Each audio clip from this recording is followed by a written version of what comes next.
చిన్నారి ప్రజ్వల తన తల్లిదండ్రులు అలాగే స్కూల్లో ఉపాధ్యాయులు చెప్పిన మాటలను స్ఫూర్తిగా తీసుకుని తన దగ్గర ఉన్న పాకెట్ మనీతో ఏదైనా సేవా కార్యక్రమం చేస్తానని ముందుకు రావడం అభినందనీయమని alliance club international committee chairman doctor Chappidi Venkateswara Rao పేర్కొన్నారు. కాకినాడ నర్సన్ నగర్ నందుగల మానవీయ వృద్ధుల ఆశ్రమం నందు alliance club of Swathi helping hands వారి ఆధ్వర్యంలో అధ్యక్షుడు కిరణ్ కుమార్ అధ్యక్షతన సతీష్ కుమార్ కుమారీల కుమార్తె ప్రజ్వల జన్మదినం సందర్భంగా వృద్ధులకు చీరలు, ఫ్రూట్స్, స్నాక్స్ అందజేయడం జరిగింది.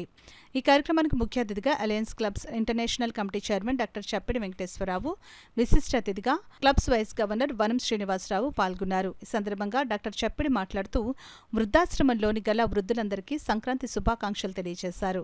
వైస్ గవర్నర్ శ్రీనివాస్ మాట్లాడుతూ ప్రతి ఒక్కరూ పెద్దల యందు తల్లిదండ్రుల పట్ల గౌరవంతో మెలగాలని, వృద్ధాప్యంలో తల్లిదండ్రులను ఇటువంటి ఆశ్రమాల్లో చేర్చకుండా మన దగ్గరే ఉంచుకుని వారిని ప్రేమగా చూసుకున్నప్పుడే మన పిల్లలకు మానవ బంధాల పట్ల అవగాహన ఏర్పడి మనకు వృద్ధాప్యం వచ్చినప్పుడు వారు కూడా మనల్ని ప్రేమగా చూసుకుంటారని అన్నారు. ఈ కార్యక్రమంలో క్లబ్ పిఆర్ఓ బాలత్రిపుర సుందరి, క్లబ్ కోశాధికారి కొత్త మెహర్ శ్రీరాములు, వనం ఉపేంద్రనాథ్, దుర్గాప్రసాద్ తదితరులు పాల్గొన్నారు.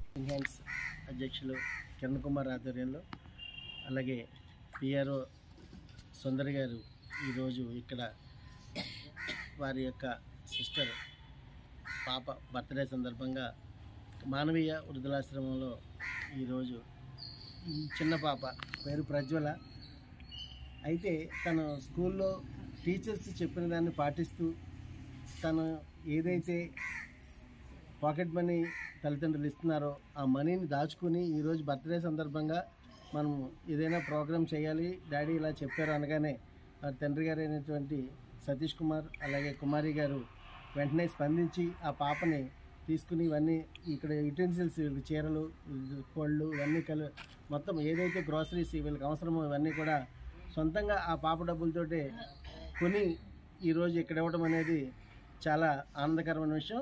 ప్రతి ఒక్కరూ కూడా పిల్లలు ఈ విధంగా తల్లిదండ్రుల మాట విని ఇవన్నీ కూడా నేర్చుకోవాల్సిన అవసరం ఎంతైనా ఉంది.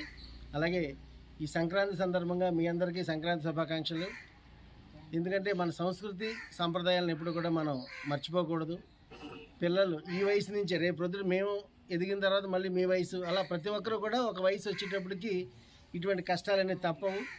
అసలు వృద్ధాశ్రమాలు లేకుండా తల్లిదండ్రులని పిల్లలు ఇంట్లోనే ఉంచి చూడాలని చెప్పేసి నేను భావిస్తున్నాను. ఎందుకంటే